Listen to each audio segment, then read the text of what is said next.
বিভিন্ন ভাবে মানে আমার এমন ভাবে পেশা ধরছে যে আমার এখান থেকে যাইতে দেয় না, যে এখন নাকি আমার সাথে থানা নিয়ে যাইতে হবে, থানা যাইতে হবে। আমি বলছি যে আমি থানা যাব না, ঠিক আছে। পরে দিয়ে আমার জোর জবরদস্তি করে নিয়ে গেছে, তাকে আমি গেছি থানা যাওয়ার পরে দিয়া এরা অনেকজনে মিললে আমার মারধর করছে থানায়। প্রথমে খোকন দারোগা ফোন দিচ্ছে, ফোন দেওয়ার পরে বলতেছে যে তুমি একটু আসো, তোমার সাথে কথা আছে। পরে দিয়ে আমি আসছি, আসার পরে দিয়া ঘটনা ওই যে ভিকটিম অপরাধ, ঠিক আছে, এর খোঁজ চাইছে। পরে দিয়ে আমি খোঁজ দিয়েছি, তারপরে বললাম যে দেখেন এর তো আনতে আনতে সময় লাগবে, আমি থানায় গিয়ে আপনাদের সাথে কথা বলবো।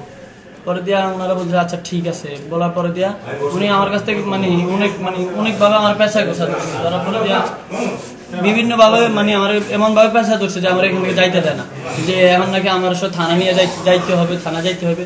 আমি বলছি যে আমি থানা যাব না, ঠিক আছে।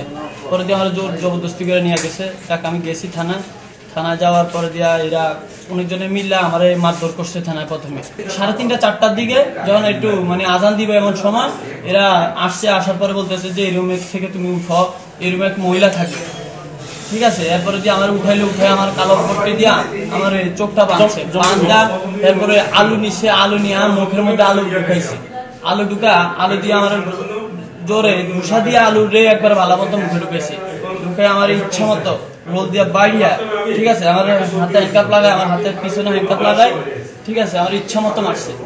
মাইরা টাইরা আমার কারণে আবার নিচে আমি অজ্ঞান হয়ে গেছি। এরপরে আমার চোখে পানি দিছে, চোখে মুখে পানি ডাইলা দিছে, পানি ডালা দেওয়ার পরে আবার উঠেছে, উঠায় আবার মারছে, তোরে মাইরা ফেলানো, ঠিক আছে। পুলিশ তোর কি হয় ক, ঠিক আছে, পুলিশ তোর বাপ হয় ক, এরকম ভাবে টর্চার করছে অনেকক্ষণ। এরপরে আমার এই গাড়ি উঠেছে, গাড়ি উঠে নিয়ে ঘুরে গেড়ে আনছে, ঠিক আছে। ডাক্তারের কাছে নিছে, নিয়ে বলতেছে যে আমাকে বড় অফিসার, হ্যাঁ, ওনার কাছে সব ঘটনা খুলে কি দিছে, ঠিক আছে।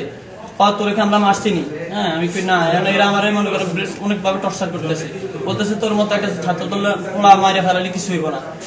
এরপরে আবার আনছে, আবার আইনা আবার মারছে, মাইরে টাইরে করতেছে যে তোরা আবার মারবো, ঠিক আছে। এরপর আমার ছেলে নিয়ে এরপরে ফালা রাখছে। খেয়ার পরের দিন সারা আমার কিছু খাওয়া নেই, এক ফোঁটা পানি পর্যন্ত দেয়নি, সারাদিন গেছে। এরপরে দিনের 4টা বাজে আমার চালান করছে। এর মধ্যে দিয়ে আমার সাথে কারোর সাথে দেখাও করতে দেয়নি।